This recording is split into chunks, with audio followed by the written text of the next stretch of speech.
Today on the Ten12 podcast, myself, Chris, and Daniel make picks for all 5 Power 5 championship games and a G5 game of our choosing. Plus, Sam and Bobby from Scott and Holman podcast are here to talk about the latest on the Houston football head coaching search, including our top candidates and when we think a name will be called.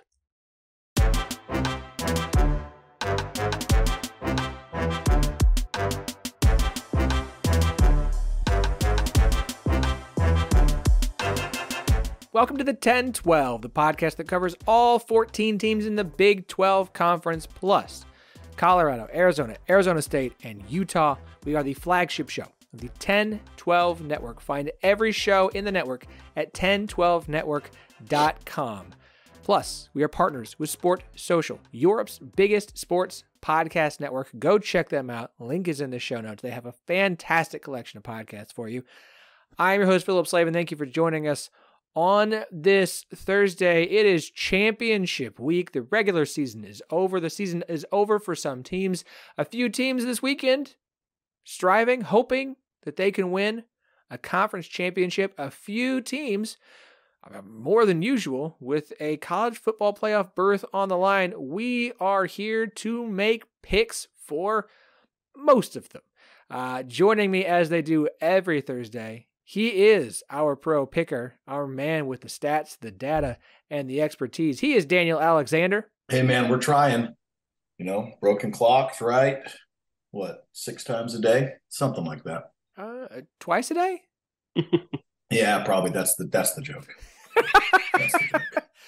joke. Blind squirrel can find a nut now and then. Also joining us, he is the, let's change it up, Mr. Discus himself, Chris Ross. Oh, that's a good one. All right, yeah. Hey, I had a good week finally. So there's that. I hate these intros. We should call you Mr. Over Under. I hate these. We're gonna call you Mr. Over Under because that's I told you I don't do did. it. It seems like I've always said I don't really do over unders. I feel like it's just too easy. We'll let that professional picker do the over unders. We'll let Phillip do the over unders. I've always said they're too easy. I like going against the spread, and I think I backed that up last week. All right. You're going to put your money where your mouth is this week then. All right.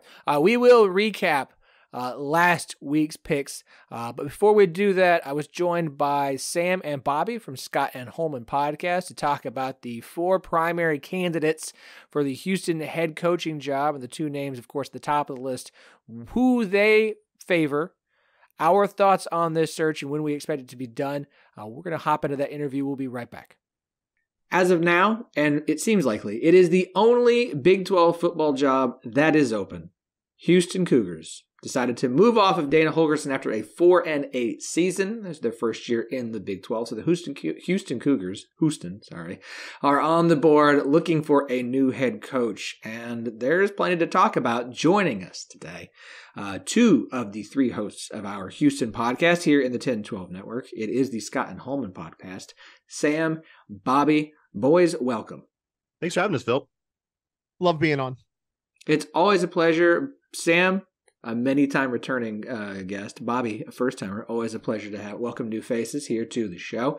Obviously, you guys put out a fantastic episode just recapping Dana being fired, so I don't want to take too much away from that. I'm going to fans, listeners, please go and check out that episode. But just real quick, your thoughts just on Houston making the move to fire Dana after just 1 season in the Big 12. Yeah, it was to be honest with you, it was something that I thought was a possibility, like a strong possibility, but I didn't think our leadership was going to do it. I just didn't see us moving on from Dana. And to be honest, when they said they were going to talk about it on Sunday following the game, I was like, that's kind of interesting. But I thought they were going to do the Scott Frost treatment where you tell him he's got to get rid of everybody, clean house, you can stay in. Maybe we reduce your salary just a little bit if you want to keep this job, and see how it goes from there. And they got rid of him on Sunday. And I was shocked that we moved on from him just because I thought that he was I thought he was right when he said last year that he had an impossible effing buyout. And so I was like, yeah, I mean, it's $14.8 million. We've never been a school that just throws around money like that. We've always done more with less. And we used to compete with Big 12 teams doing less. And now we've kind of stepped onto the stage and said, let's go. We want to be one of the big dogs out here. So pretty interesting that we did let him go. And I think to add, I think this season forced U of H's administration's hand. I don't think U of H wanted to go in this year making a change. I think they wanted Dana to just do just enough to keep his job. And then if 2024 wasn't a bowl team, then to move on. I think that was the general plan that the university leadership wanted to do. I just don't think they wanted to make a change in year one of the Big 12, but I think the results kind of forced their hand. That 9 of the conference games U of H played this year, only 3 were decided by single digits, including your 2 wins, which were by incredibly narrow margins. That down the stretch, the team didn't look competitive. And I think the 2 most damning data points were the games against your 2 former AAC compadres, Cincy and UCF. And that you didn't just lose those 2 games, you lost them and you looked very uncompetitive. I think the game against Cincy this year is one of the most demoralizing as a Cougar fan. There's competition this year. We've got shut out for the first time in 23 years at K-State. Like, there's competition. You didn't score an offensive touchdown in your first ever Big 12 game. This game that you've been circling kind of on the calendar for years. You went out there, lost to certainly not TCU's best team of the last decade or so, and didn't score a single offensive touchdown. I mean, you saw the crowd shots. That was the vote of this fan base. It wasn't just this team is 4-5. People are going to stop showing up. I realize this is a thickler fan base, but I promise you that was more about Dana Holgorsen than it was about the team being 4-5 or 4-6 or whatever the record was when you saw those crowd shots. I think the administration realized there was just no possible way Dana Holgorsen was going to be able to realistically get this fan base back on his side. And I think you said it, Bob, you're going to eventually be paying him, whether you're paying his salary next year as head coach or paying this buyout. And I think they correctly realized that this was a pretty good market here. I don't know if they realized that Baylor was going to do something as stupid as keeping Dave Aranda around for another year and basically eliminating kind of your most direct competition for candidates. So yeah, that's kind of how we got here on This Morning, talking about a Dana Holgorsen no longer led Houston Cougar football program. Yeah, and just one more data point that I thought was interesting too, and we talked about it on the pod, is we have the 102nd ranked recruiting class. And I think that if your recruiting class is better than that, right? If you got a top 40 recruiting class, you're sneaking in even top 50. I think you can say, you know what, he's at least got the future looking right. He can maybe get a couple of portal guys who can come in here and shore up the offensive line or do something like that. But you can't be bad on the field currently and then have the 102nd ranked recruiting class in the country right now. Those two things just don't work together. And that's, like Sam said, why we're sitting here talking to you about a Dana Holgorsen-less Houston Cougar football program. Yeah, definitely feels like all these things combined lead to Dana being out more than one thing in particular. So let's look to the future. Right now, the job is open. The reports have been that they have already interviewed Jeff Traylor, UTSA head coach, twice potentially. There's talk that they're waiting to interview Willie Fritz at Tulane, who's been a hot commodity for a couple of years. Obviously, he is in the AAC championship game that we played this Saturday. Other names that have been connected to this are Barry Odom at UNLV, former Missouri head coach and Arkansas defensive coordinator, as well as Gary Patterson, who just seems to want to take jobs in the state of Texas to spite TCU for making him no longer be the head coach there. So I'm curious from you guys' perspective. Let's start with, if you had to rank those 4 candidates in order, and feel free to throw somebody else in if you've got somebody else you want to put in first or second in the list. Sam, let you go first this time. Where are you ranking the guys of this is who I think would be the right hire for Houston? So I would say right now I have Fritz and Traylor 1 and 2, and it's a very close 1 and 2. You could almost say it's like a 1A, 1B. Really, all 4 of the candidates you said, I don't like them all exactly the same, but if you told me tomorrow one of those 4 is going to be Houston Cougar head football coach, it is infinitely preferable to what this program was looking like a week ago with Dana Holgorsen running things. So I think we did 10. It was 10 total candidates we talked about on our post Dana pod, Bobby. Mm-hmm. Is that right?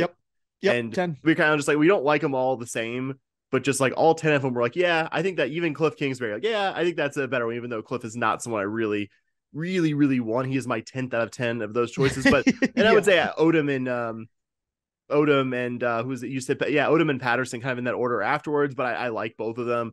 I've gotten to see UNLV up close and personal living out here. Like that, the fact that he has them 9-3 is wizardry. I mean, that's a better resource program now than it was like 10 years ago. They have a nice on-campus facility. They have their own locker room at the Raiders Stadium. It's a more attractive job than it's been historically, but it's still UNLV football. And he's 9-3 there, I think is a really big compliment. And I know that Patterson's, I think, latter years at TCU weren't the best, but he's proven that he can win enough in the Big 12 and can do it at a place where he's not the most resource program. That I think that's attractive. But for me, it's Willie Fritz because the guy has literally won at every level of college football he's been at. D2, took Sam Houston to multiple FCS national championship games just an hour or so up the road from Houston. Led Georgia Southern's transition from FCS to FBS and did very well in those 2 years there, and has built Tulane into a consistent bowl team, which we were in Tulane's conference for many, many years. And that team was just a trip to New Orleans every other year and an easy win just about every time you saw them on the field. And you turned them into not just a genuinely solid program, but now winning on an unprecedented level, the modern level, or in the modern era in New Orleans. Really impressive there. Traylor, incredibly accomplished Texas high school coach, has, I think, didn't just make the jump straight from high school head coach to college head coach, got some time as an assistant there as well. I think he checks all the boxes there to win almost 40 games in 4 years at UTSA. I think once he leaves UTSA, whether that's for the U of H job or some other job, I think people are going to realize, holy shit, the job Traylor did there was really good. Like, I don't think Traylor's successor is going to win at nearly the same level. Like, that's not as resources a program as you would think for being in Texas and for the advantages there. So I would say in that order, and Traylor and Fritz, I think definitely top of the list. Yeah, for me, I've been on the hire Willie Fritz train probably harder than anyone else has on our pod since probably 3 weeks before Dana got fired. So Fritz is a clear-cut number one for me. Guy, just like Sam says, wins everywhere he goes, has never really just been bad. And he's done it at every level. And the final level for him is P5 or P4 now, right? And I want to see him and be a part of that success that he's going to have. The big knock on him is going to be his age, right? He's 65, 63. Sorry, I get my old men confused sometimes. But he's 63. So how much longer is he going to do it? You know, there's that question. But really, when you look at it, he's the same age as a lot of successful P5 coaches. He still clearly connects with the younger recruits and things like that. He's getting a lot of talent in Tulane. And like Sam said, that Tulane program was just awful when we were students and up until Willie Fritz took over, really. So big get there for us if we are able to secure him. Traylor's going to be my number two. I pretty much have everybody in the same order as Sam. That UTSA program is a young program, and to do what he's done there is just magnificent. The one concern that I have is he a coach who's riding on his quarterback? He's had the same quarterback every single year that he's been at UTSA. And this year, when that quarterback went down, he just, the team didn't look as good. That's when they looked the worst throughout the season. So, going to be interesting to see if you do bring him in, if he doesn't have his quarterback who can carry him. I compared it to the Jimbo Fisher, right? Jimbo Fisher made a lot of money off Jameis Winston and taking Florida State to the national title behind Jameis Winston, and Jimbo never looked really the same after he lost Jameis Winston. So that's my concern with Traylor. But Odom, like we said, to do what he's done at UNLV is something not many people have ever done at UNLV. In fact, no one may have done it at UNLV. Patterson, I don't hate the idea, but he's definitely a distant fourth for me. Those last few years at TCU, they weren't good. Those teams were not good football teams. They weren't fun to watch. They were fine. And it just feels like it's kind of a big, sexy name that you're kind of like, oh man, I can't wait. Gary Patterson. Oh man, he was so good. And everyone remembers how good his good teams were, but a lot of people forget how bad his bad teams were. And the guy's come out and said before, maybe he's changed, but that he doesn't like the idea of NIL, and he's never going to change the way he goes with NIL. And man, you have to play game in the NIL space now. So if you don't, What's going to happen if he comes in and he still is stubborn about NIL? We're right back here. We're going 4-8, and we're trying to recruit guys who already have the means necessary when they could make $1 million by going to Texas or somewhere like that. Yeah, look, I'm in my opinion, if Houston Sunday, because it does feel like this decision will be made by the end of the weekend. If come Sunday, the reports are not that Willie Fritz or Jeff Traylor are the next head coach of the University of Houston, then I think Chris Pesman has blown it. Yeah. Like, period. You have two very, very good candidates available to you that have had success and bring something to Houston that should move Houston forward in the Big 12. And if you're out here naming Barry Odom, who I'd like to see what he does after Brendan Marion is no longer his offensive coordinator, or Gary Patterson, who I'm not sure he's not still just an old curmudgeon who wants to just hire all of his buddies and do things the way he did at TCU and still believes that he was doing everything the right way. Like, I need a little bit of proof of concept beyond just like, no, I've changed. Like, sure. Like, if it's not Willie Fritz or Jeff Traylor, I think Pesman has screwed the pooch, and it will be his job on the line if it's not one of those two. And I don't see how you don't get one of them, because look, Willie Fritz has been trying to get a Power 5 job. This is a Power 5 job. Jeff Traylor, I'm not sure works outside of Texas to the degree that he does inside the state of Texas. Maybe at an Oklahoma Arkansas, State or Arkansas, a school that is in very close proximity to the state of Texas. But I think he has to be in or close to the state of Texas for what he does. And I don't mean that as a gimmick. I just mean his strength lies in the state of Texas. So for Houston, I think those are the two guys. And if it's not one of those, it's a mistake. Now, as far as the two go, like, I think if you're a Houston fan, I think you guys are on the money here. Like, if either of those two names, you're going to be happy and should be happy with. Like, Fritz to me is Lance Leipold. Yeah. Two. Southern Lance Leipold, basically, yeah. Southern Lance Leipold grew up in Midwest Wisconsin. Lance Leipold has won at every level he's gone to, has had success, has taken downtrodden programs who don't have a history of success and turned them into successful programs, and is a winning football coach, and has had success at the program he is at in Tulane by having to replace coordinators on a regular basis, by the way. Like, it's not like I've had the same OC and DC this whole time. He's had to replace them because every time they have a good year, those guys get promoted. And so, like, I lean Jeff Traylor, because I think that given a place that's going to have the resources that Houston has, that Jeff Traylor can win. I've seen the quarterback argument, and that's fine. I get that, and I understand that's a question that you want answered. In my mind, like, if you don't get him now, Baylor's going to next year. Yep. And I don't mean that as a shot. Like, I like Dave Aranda, but I would put money down right now that Dave Aranda will not be the head coach of Baylor University in 2025. So if you don't hire Jeff Traylor now, it's going to be shocking if he's not the head coach of Baylor come next year, unless UTSA just completely falls apart and goes 2-10. So I think you've got two fantastic candidates. I would be shocked if one of those two is not named head coach come Sunday after the interview with Willie Fritz is done, after the AAC championship game, after the interview, after the Ask AAC us how we know. Yeah, right. Like, reminder. Well, Bobby, before we start recording, you said it yourself. Like, Fritz has commented in a very unexpected way about being up for the Houston job himself. Yeah, already. it was a couple of days ago, and like I told you guys, I was surprised I didn't see this when it happened. But he was asked, like, "Hey, if you're interviewing for jobs, specifically the Houston one, have you told them that?" With the focus being on your players in the championship game, do you want to, and I'm paraphrasing here, right? Like, are you going to interview after the game? Like, are you waiting till after the conference championship game to interview? And typically, as U of H fans, we've heard this question asked to our coaches, I don't know, 10,000 times, right? They typically go, no, we're focused on the university. We're focused at the task at hand, blah, blah, blah, blah, blah, blah. He straight up said, yes. Like, one word. Are you waiting until after Sunday to interview for the job? And he said, yes.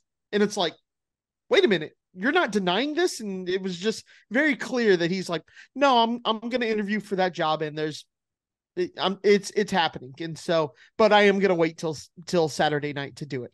And by that, we mean he's definitely interviewing Thursday, or at least his agent is having some discussions, I would imagine.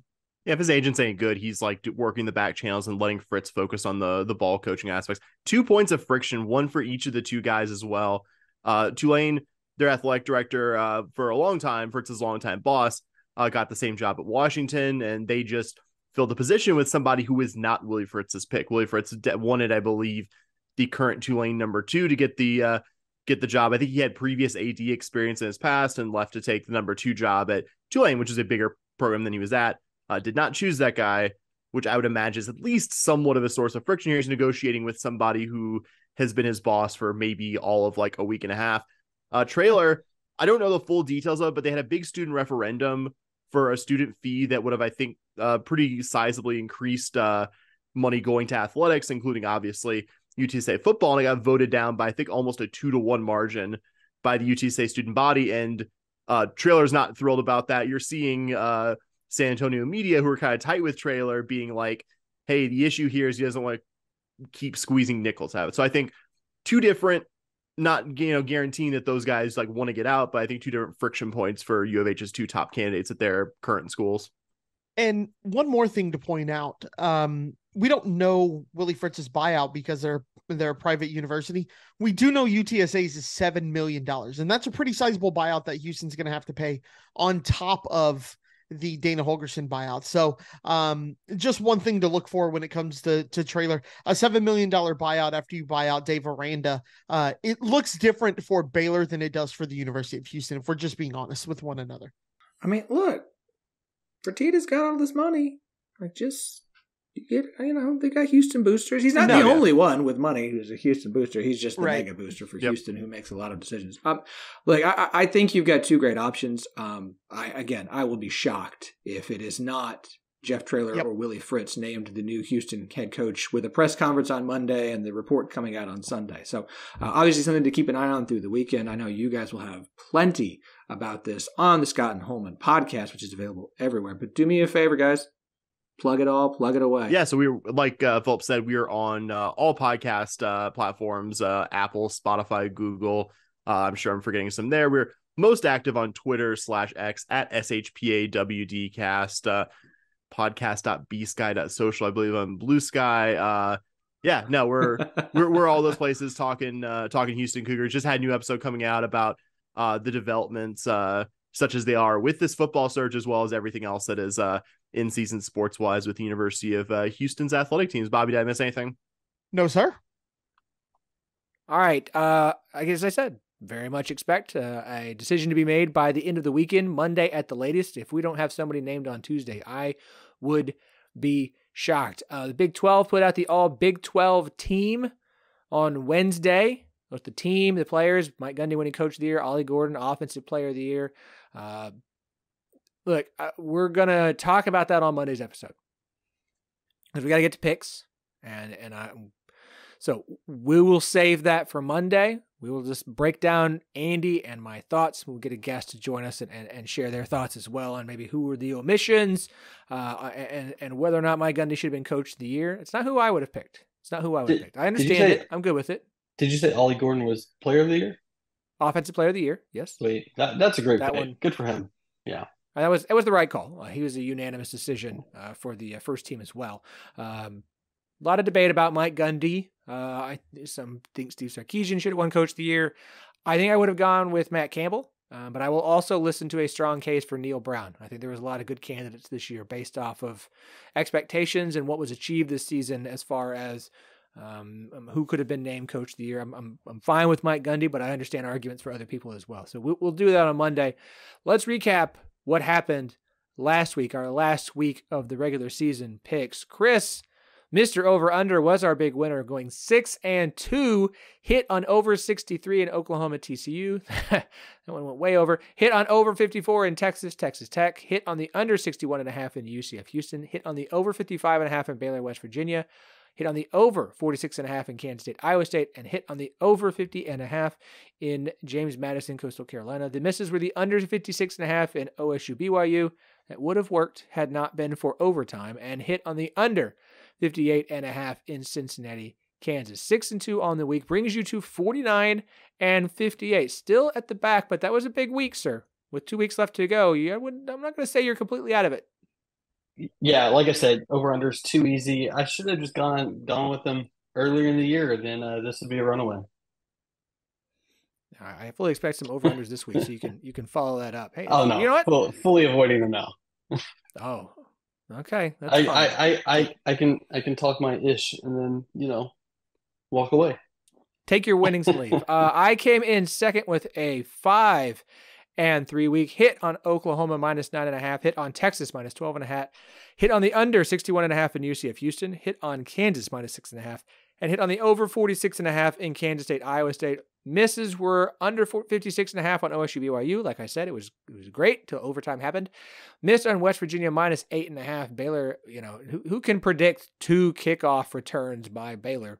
And missed on Nebraska -2 versus Iowa. I should have just taken the under. I get what I get. I get what I deserve. It's fine. 5-3 on the week brings you to 56-51. Which makes me tied with Daniel, who went 4-4 on the week. Hit on OU -9.5, hit on Texas -12.5, hit on Iowa State +10 versus Kansas State, and hit on Tulsa +3 versus ECU. They actually won that one outright. The misses were the over 61.5 in UCF Houston, the Oklahoma State -16.5, Cincinnati +6.5 versus Kansas, and West Virginia -8.5 on Baylor. 4-4 for the week, 56-51 with 2 pick episodes to go. We are tied, sir. To be honest, it felt like I was doing worse than I did. So 4-4, I'll take it. We're tied. 2 weeks to go. Hey man, may the best man win. It's all good. Nothing but love. Oh, this is all for fun and beer, but also fun. That's good. It was a good week by all. Is that the first week? I might have to go back and look where none of us finished below 500. No. Week 9, we were all above 500 that week. So it's not the only time this season. Definitely a positive, I would say, as we lead into the stretch. Of course, we have championship picks this week, and then we'll pick all the Big 12 bowl games +1. So with that said, you guys ready to make picks? Let's hit it. Let's do it. All right, we do this in chronological order, mostly. Since we're doing championship games, we will save the Big 12 pick for the final one. What we are going to do today is we will pick all the Power 5 championship games, Pac-12, SEC, ACC, Big 10, and Big 12, and then we each get to pick one G5 championship game as well, of our choosing, over, under, spread, whatever we would like. Chris is our big winner. Congratulations.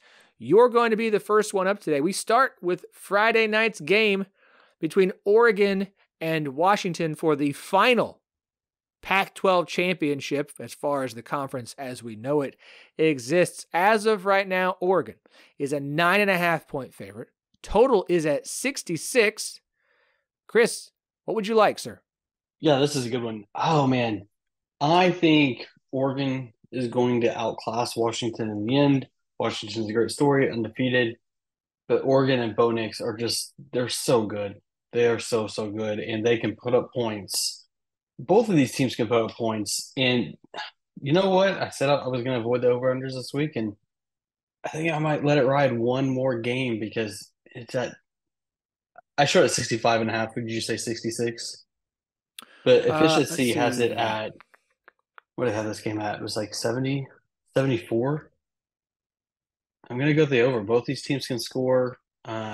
Nothing's going to slow down Oregon, so it's just whether or not Washington can score with them. But I like there to be a lot of points in this one. This is going to be a fun game. It's kind of funny that Oregon and Washington have to travel all the way to Las Vegas to play the championship game between them.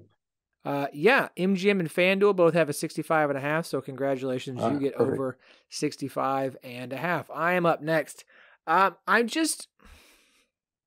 Projections are kind of all over the map with this game. Most of the totals are either on the mark or just under. And then as far as projections go, from SP Plus, Room 44, Tishu, Beta, FEI, Parker, K Ford, like some like Oregon to cover, some don't. So, I mean, look, Oregon is a very aggressive team, and Washington was able to take advantage of that in the last meeting. I do think Oregon is the right side if you're just going to go straight up here.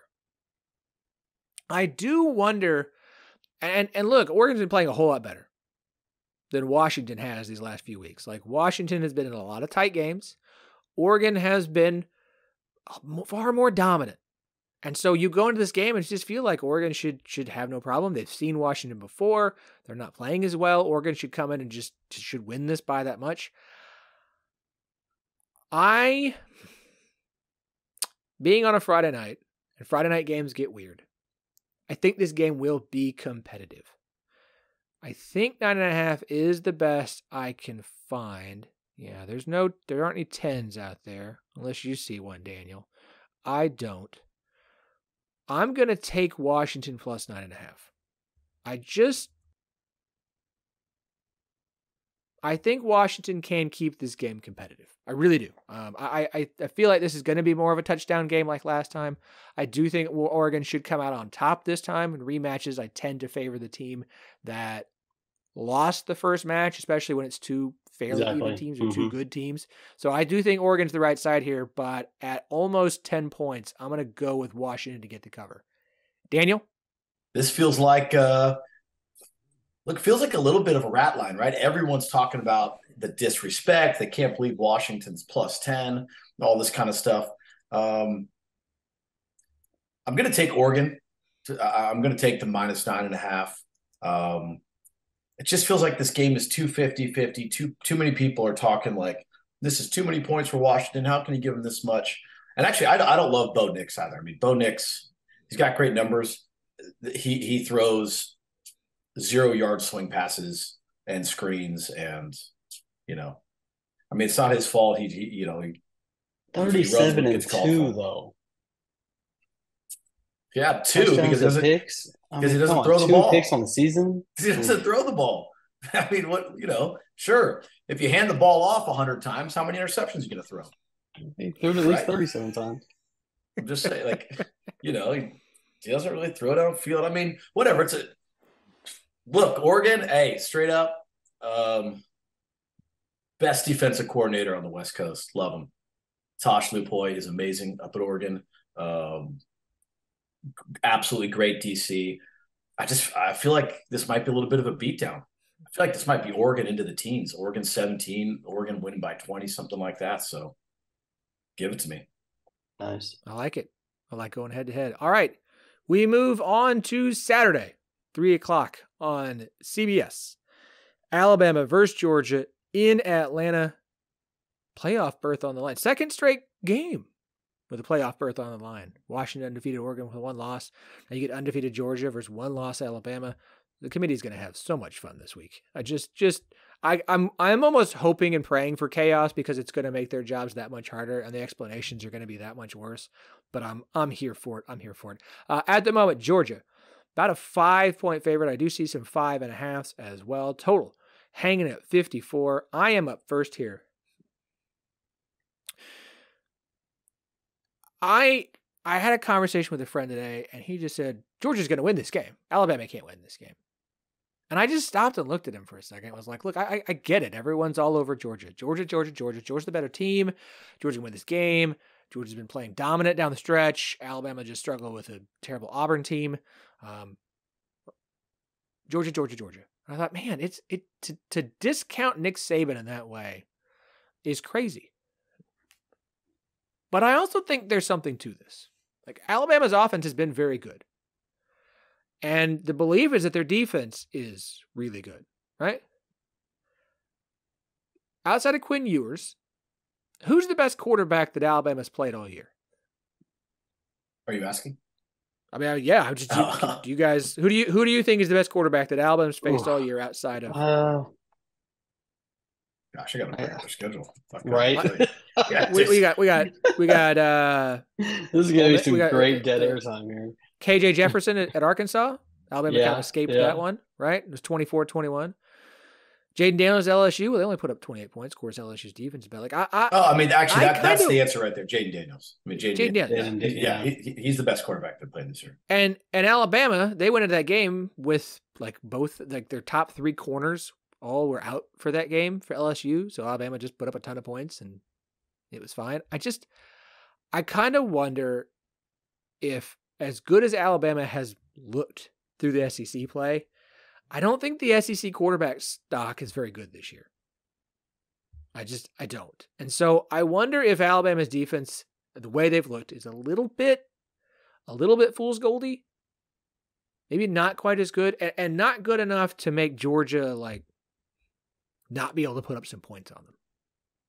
Right? So we like Georgia's defense is good, but Alabama's offense has been humming. They're scoring fairly well. Georgia's defense is good, but I think Alabama's defense might be a little bit overrated. I think the offense. So I look at this. And I look at a point total at 54. And I think this is going to go over. So unless someone can find something lower than 54, and I think that's the lowest I see from anybody. I'm shopping. Yeah, and I better get it quick because I think it's starting to go up to 54 and a half. I'm going to take over 54 in this game. I think there are going to be more points than people expect. I think that there absolutely will. I think a like 30-28 kind of game is in the books here. I don't think this is going to be a classic way you think of SEC, like just two defenses smash-mouthing each other, game played with two teams in the teens. I think this will go over 54. Daniel? What a fascinating game, first off. Oh, yeah. Incredible game. It's just what a great end of this year. But so this is tough. I'm going to go out on a little bit of a limb. I could be totally wrong. And if I am, whatever. I'm wrong all the time. I'm wrong 47% of the time. I make these selections. If you go up and you pull Georgia's schedule up this year, I mean, you want to talk about fool's goldie? Mm-hmm. No, by the way, I love that term. Don't even know what it is, but sure, fool's goldie. I'll take it. It's so good. You're welcome. You can have it. It's like, I mean, Missouri was the best team they played all year, and they won the game by 9 points. And it was a tough game. I mean, that was just a game, all in out. It was like a really well played game. Like, is Alabama like by far the best team that this squad is going to play all year? And there's going to be diehard SEC people that can break down rosters and individual matchups in a way that I can't. But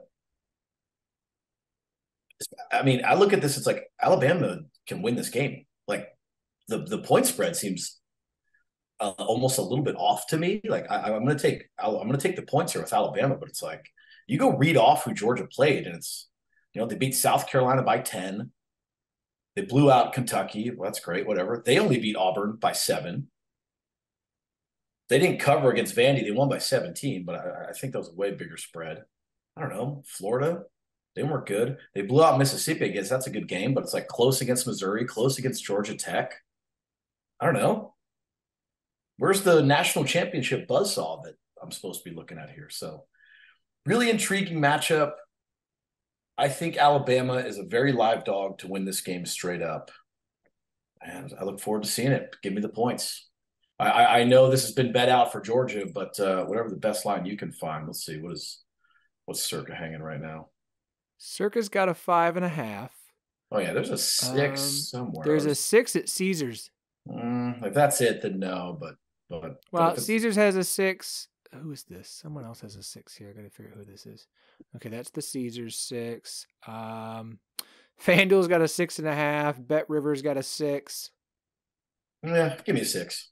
6 flat. Six flat's fair. I'm gonna give it to you. Yeah. I'm gonna give it to you, Chris.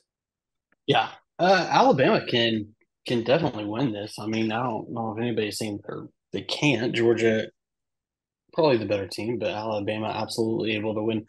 What I look at is, listen, we all remember the game of the century that was 6-9, and I don't know, maybe it's just me, but I feel like you think SEC, you think low scoring, so you see this point total at what was it at 54? 54. And I kind of go under, but then you look at, I pull up the last SEC championship games here, and 2016, 54-16. 2018, 35-28. 2020, 52-46. 2021, 41-24. Last year, 50-30. The SEC has switched their offensive style. They're putting up a lot of points. That grown man defense went to sleep. So I think I'm with you, Philip. I think we're going to go with the over here. I think this total's too low. He can't kick the totals. You look at him. Just Yeah. He's addicted the now. problem is Yeah, that he line does. is like right He on does. the money, right? Like that's a Winning- tough line for this game. 5 Winning points, is 6 addictive. points. Yeah. Winning is addictive. It's Winning is easy. The addictive. totals are easy, guys. Oh. Easy. They're easy. They're easy, he says. So easy. He'd have run away with it had he not taken. I'm getting If he's destroyed taking this week totals for this season. sure. All right. All right. Moving on down the line, we go to the ACC Championship game. This one kicking off at 7 p.m. on ABC in Charlotte, North Carolina.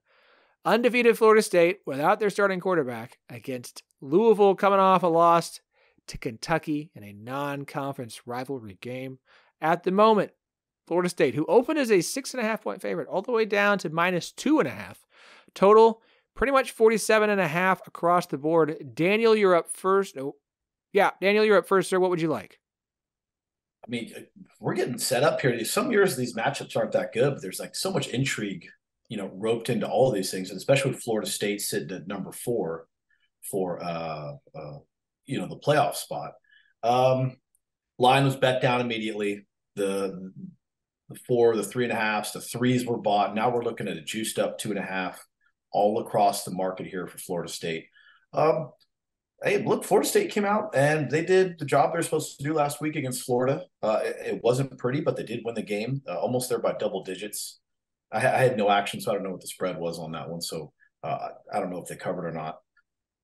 Look, there's so much chatter about,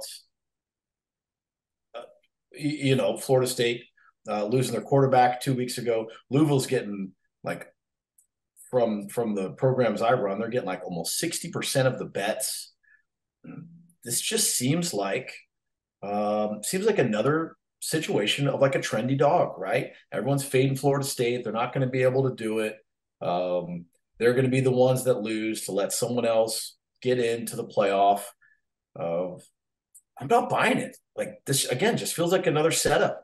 Florida State's just going to win, and we're going to get some crap Florida State team as the number 4 seed or the number 3 seed if the committee needs to try to look ahead to set up a better matchup for the championship. So give me that Florida State 2.5.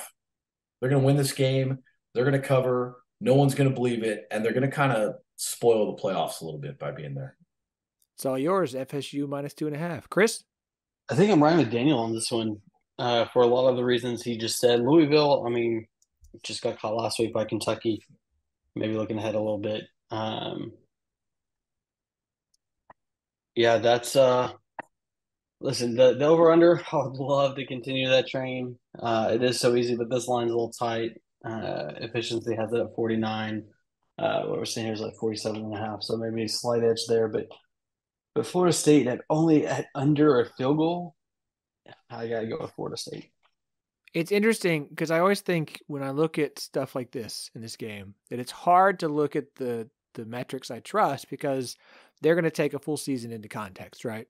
And with Florida State's starting quarterback, which I think most of these do, like Florida State's a more than a touchdown favorite in this game.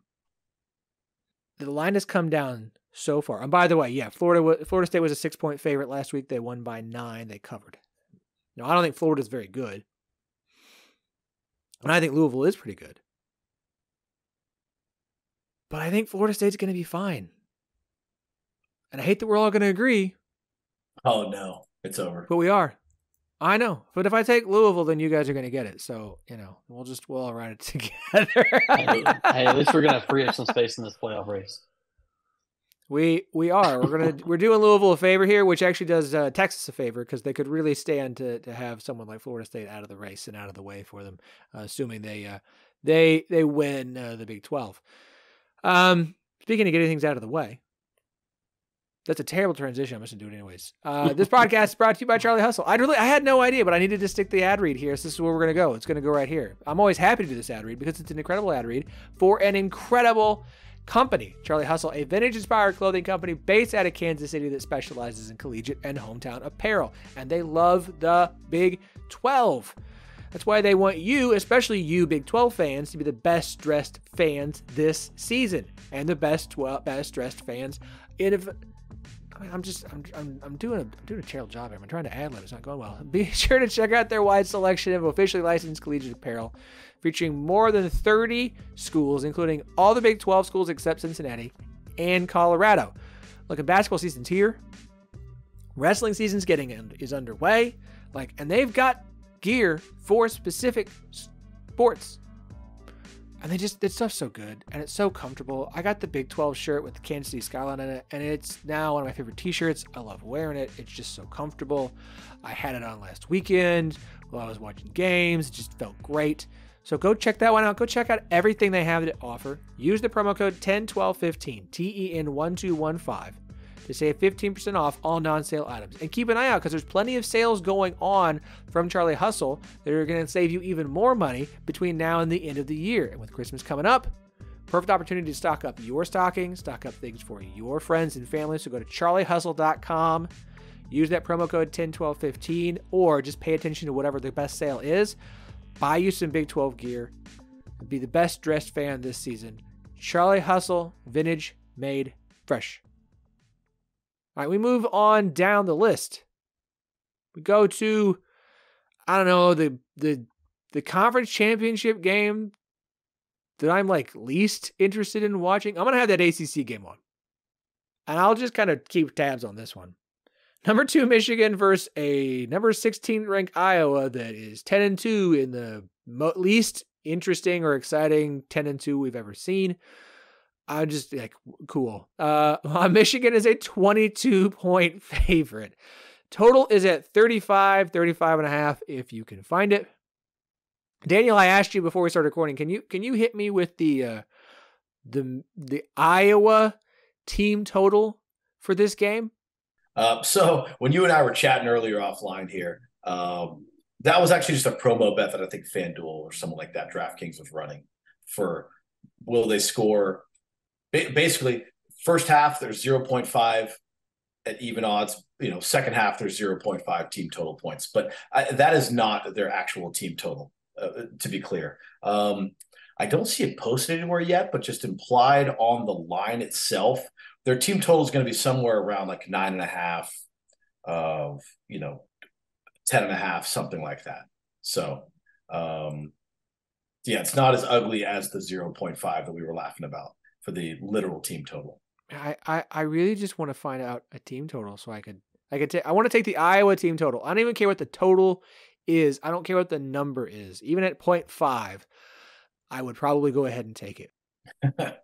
I'm not kidding. Because reminder, we want to do transitive property kind of stuff, and I don't typically like transitive property, but reminder, Penn State beat Iowa 31-0. Michigan, who didn't throw a pass in the second half against Penn State, beat the Nittany Lions. I don't care. They're the damn Lions. 24-15. Transitive property then says that Michigan should probably beat Iowa 40-0. In fact, there was one model, I kid you not, and I don't remember which one it was. I think it was FEI that had the projected total of Michigan 25.5 points, Iowa negative points. Yeah, I was going to mention that. Points. I don't like the 22. It's just I don't. If any team in the country could find a way to score negative points, it would be the Iowa Hawkeyes.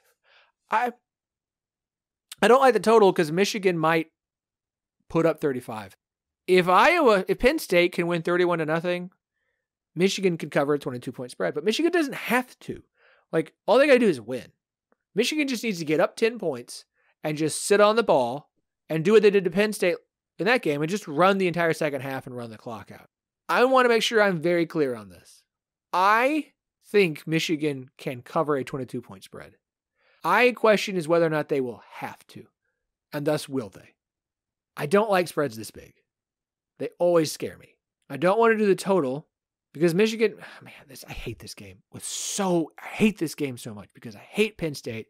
It's terrible, ugly, awful, god-awful football. They're a meme now. That's the only team in the country who's a 10-2 meme. Like, Kansas used to be a meme. Congratulations, Iowa. You're a meme. Oh, screw it. I didn't do it last week and it bit me. I see 35.5. So just give me the under. Just give me the under 35.5. I don't think Iowa will score more than 3 points in this game. Michigan doesn't have to score a lot of points. All they have to do is win and they're in. So unless Iowa turns the ball over a whole bunch, I think Michigan might just get up 7-0, get up 10-0, and then just run the ball and never throw a pass the rest of the game. And the only way Iowa will score, most likely, is if they get an interception, a pick six or something. So give me the under 35.5. It's going to be a low-scoring, ugly, unwatchable football game at 7 p.m. at Fox. It was Chris's turn, not mine. Sorry, Chris. You're up, bud. No, you're good. Oh man, no, it's a tough game to pick, And yeah, I was looking at that, the FEI efficiency index. No, yeah, like I don't know if I've ever seen this before. Michigan is a 26.5 point favorite, and the game total is 24.5 points. So somehow Iowa State is going to score a negative point.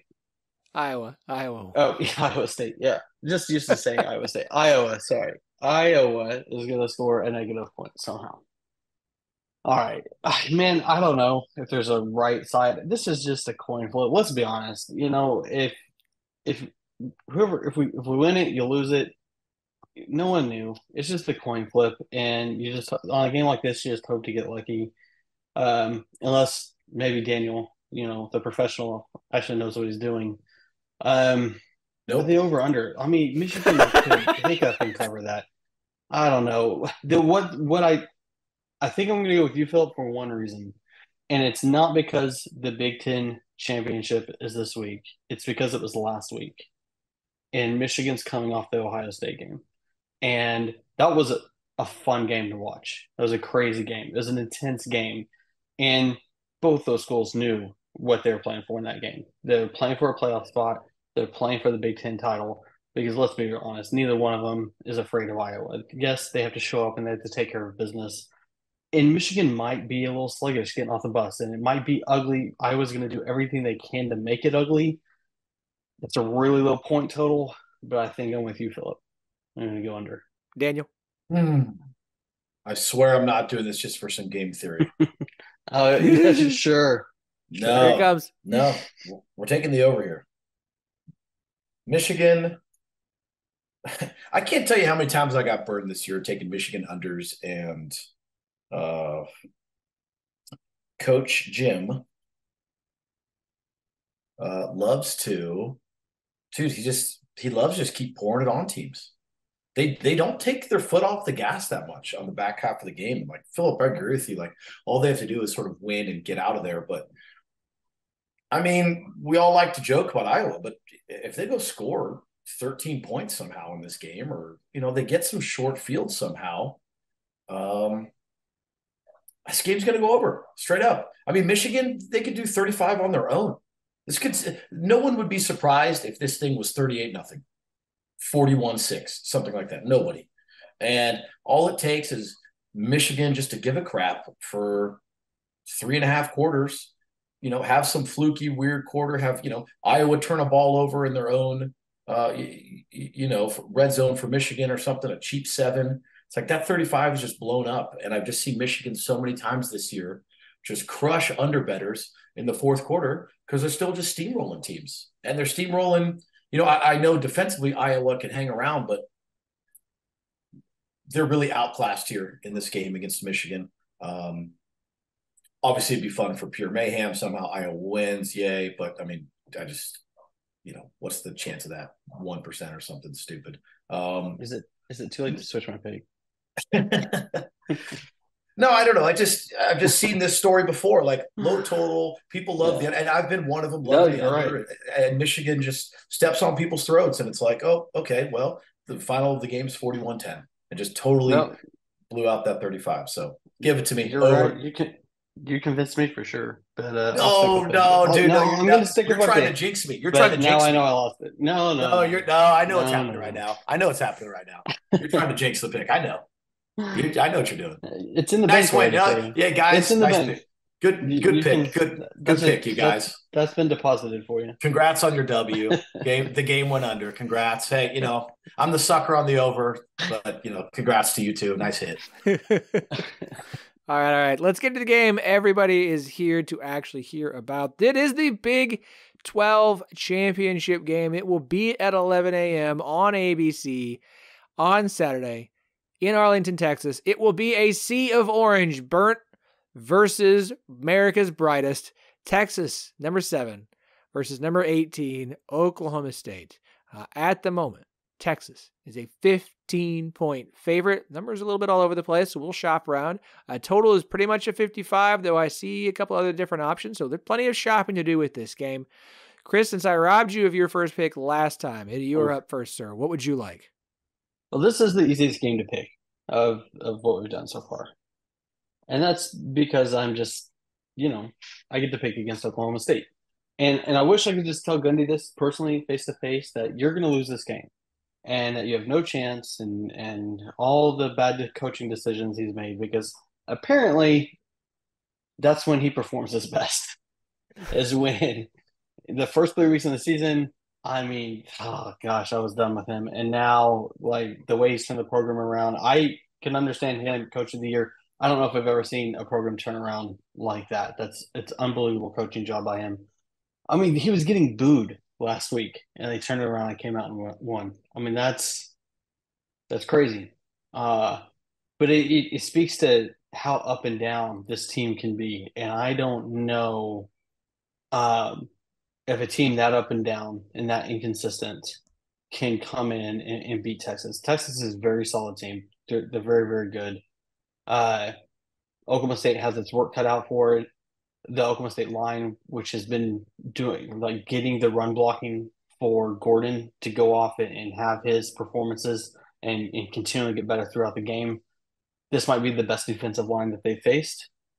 This is going to be a tough day for them. I don't know if they're going to have the horses in the stable to get it done. Bowman is going to have to come out and get this win, and I simply don't trust him to do that. He's inaccurate at times. He throws high at times. He makes some poor decisions at times. And Oklahoma State is at their best when he gets settled down and the offense isn't going through him. I don't know if they're going to be able to win that way against Texas. I think Texas wants the offense to go through Bowman. They're going to do everything they can to shut down Ollie Gordon, and it's going to be a tough day for the Pokes, but that doesn't take away from the turnaround they had this season and everything Oklahoma State has done to get to this point. Congrats to the Pokes, but the Longhorns are just too good. I'm going to take Texas to cover. I got plenty of 14.5, so that's what I'll give you. Look, this is the final step on the Texas Revenge Tour. We talked about it on the podcast Monday, but this is the one team that wasn't on Texas's schedule who has absolutely had Texas's number over the last decade plus.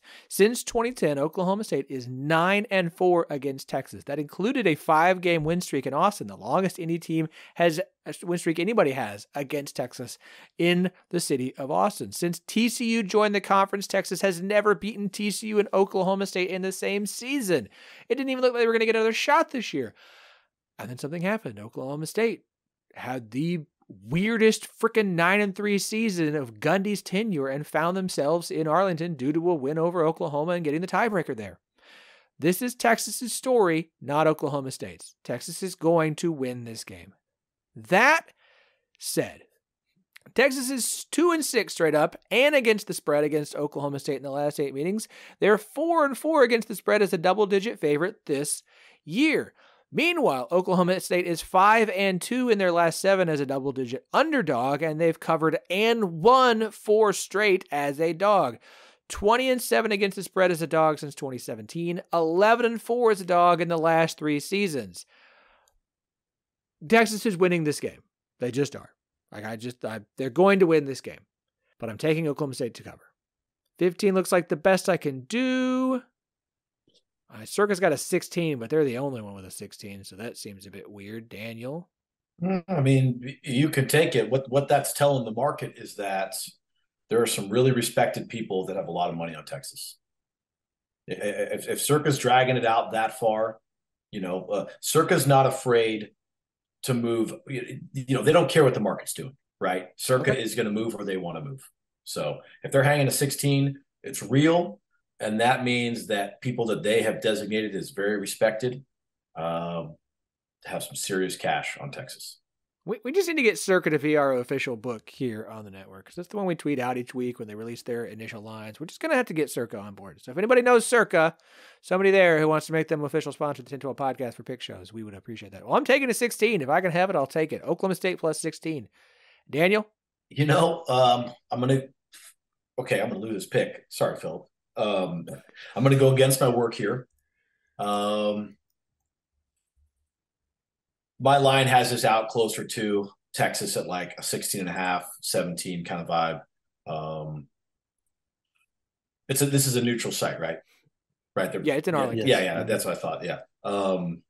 It will be split. Oklahoma State fans showed up 2 years ago, and Brett McMurphy tweeted out, I think it was yesterday, like, this game is sold out, and they saw a huge ticket boom right after Oklahoma State beat BYU. So OSU fans are buying tickets. There were fans outside Gallagher Arena lined out the night before. Students could buy tickets like on campus for this game. Damn, it will be a sold out stadium. It will be a true sea of orange. They sold out Jerry World? They sold out this game. That's sick. I mean, that's awesome. I'm just saying, for the Big 12, like that's really, really cool. I mean, that's going to be electric. That's going to be an absolute vibe going down there. That's cool. Mm-hmm. I mean, I don't know. It just speaks well for the Big 12, I feel like. Who cares? See, Texas, get out of here. We don't need you. Okay, I'm coming with you on this one. I don't know why. I just have this feeling in this championship game on the way out, the game's going to stay close. And dare I even say there's a minute where it's like Oklahoma State has the lead in the third quarter at some point. And there might even be some buzz of like, Oklahoma State just went up 10 points, with 6 minutes left in the third. Just some moment of like, oh, crap, we have a full-blown game here, and this isn't just going to be some Texas double-digit favorite layup. It's hard, it's hard to put my finger on it, but it just feels like that a Big 12 championship game with two of the premier teams on their way out, it just does not feel like this is going to stick to the script. And I'll be surprised if this game kicks and, if we're talking, this game going as the line says it's going to be, it's like, Gundy's going to go lose this thing like 37-21. Are they going to go lose 40-17? I just don't see that. I don't see Texas scoring in the high 30s and keeping Oklahoma State down. So, man, we got 16 points that Circa's given out for Oklahoma State. I just feel like we're going to have a closer, better, competitive game.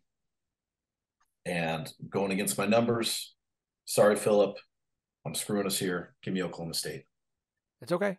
Since the Big 12 championship came back in 2017, year one, Oklahoma over TCU is the only time it would have covered a 16-point spread. Oklahoma won 41-17. Otherwise, point margin was 12 points. Was it 7 points, 6 points, 5 points, 3 points? So, and the 2 seed, which would be Oklahoma State, has won this 3 years in a row. So it just like history says, and granted, history doesn't mean anything. Every year is a new year, but history says these have been close games. And OSU as a dog, I mean, the numbers are what the numbers are. So, all right, we wrap this up with our G5 picks. Everyone gets to pick one game of their choosing. I hope we don't all have the same game in our notes, because then I'm going to have a problem. Since I will be going last here, Daniel, you get the privilege of going first this time, sir. What would you like? You know what? This is just going to be a little bit of an emotional hedge here. Sorry if I took your game. Or maybe you're on the other side. You have a different part of it. Before the season started, I bet SMU to win the conference. I thought they were one of the better teams. I thought they would find themselves here in this position. I'm a little bummed that they're dogs to Tulane, so I'm going to have a little bit of a harder time hedging. I do have a nice little hit if SMU can win this game on the money line. So And what'll be really dirty here on the emotional hedge is if Tulane wins by less than the spread. So I lose my pick here and I lose SMU to win the conference. But you know what? Give me Tulane minus 3.5. And just know, listeners and know, guys, I will love if I lose this pick because SMU has won the game. Chris? Well, I really appreciate Daniel taking the other side of that. This was like great. He did take my game, but I am going to stick with the same game. But I am Damn team it. SMU. Hey, let's You go. took my game. Come on, Chris, hit it. Come on, SMU. I want them to win it straight up. Let's go. Yeah, no, I mean, yeah, it's just, I don't know. Just the way I'm feeling it. There's some good stuff out there for you, Phillip. But sorry to take that from you, Phillip. But not that I researched. I thought Daniel was going to take it from me, and he left it open. So I'm gonna snatch that up. You get SMU taking over under, so we're all in the same game. I didn't research that. No, this one's interesting, and I don't mean to spend much time on the AAC championship game because, again, like I said, like season projections base everything off of how teams performed. Obviously, SMU will not have starting quarterback Preston Stone for this game. He's out for the season after suffering a broken leg against Navy. Kevin Jennings will start against Tulane. Parker, Room 44, T-Shoe, Beta, FEI, and K4 all project SMU as the winner here, and the lowest is Room 44 with SMU minus 3.4. Like, that's wild to me. It's absolutely wild. Like, that seems like the like the best pick, but it's also robbed by the quarterback injury, so we'll have to see what happens.